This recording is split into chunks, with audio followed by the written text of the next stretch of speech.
এই বর্ষায় সীতাকুণ্ড ঝর্ণা দেখতে যাওয়ার প্ল্যান নেই এমন মানুষ একটাও খুঁজে পাওয়া যাবে না।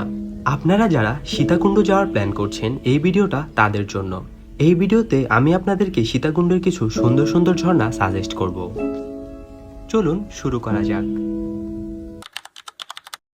আমার প্রথম সাজেশনেই থাকছে সীতাকুণ্ডের অন্যতম একটি সুন্দর ঝর্ণা, যার নাম স্বচ্ছধারা। নিঃসন্দেহে এটি সীতাকুণ্ডের সবচেয়ে সুন্দর ঝর্ণাগুলোর মধ্যে একটি। তবে খুব বেশি বৃষ্টি না হলে এই ঝর্ণায় পানি পাওয়া যায় না।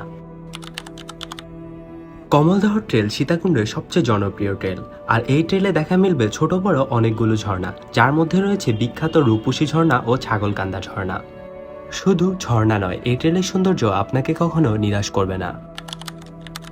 সহস্রধারা 1, আর এই ঝর্ণাটি অবস্থিত সীতাকুণ্ডের ইকো পার্কে। আর এই ঝর্ণাটি দেখতে হলে আপনাকে খুব বেশি ট্রেকিং করতে হবে না, মাত্র 300-র মতো সিঁড়ি বেয়ে নিচে নেমে ঝর্ণা দেখতে হবে। সুপ্তধারা, নামটি যেমন সুন্দর, এই ঝর্ণাটিও ঠিক তার নামের মতোই সুন্দর। এই ঝর্ণাটিও সীতাকুণ্ড ইকো পার্কে অবস্থিত। সহস্রধারা 1 ঝর্ণাটির ঠিক নিচেই এই ঝর্ণাটির অবস্থান। খুব বেশি ট্রেকিং করা লাগে না, অল্প একটু হেঁটেই এই ঝর্ণার কাছে পৌঁছানো যায়। সহস্রধারা 2, এটি বাংলাদেশের একটি অন্যতম সুন্দর ঝর্ণা। আর এই ঝর্ণা দেখতে খুব একটা হ্যাসেল করা লাগে না, খুব সহজেই চলে আসা যায়।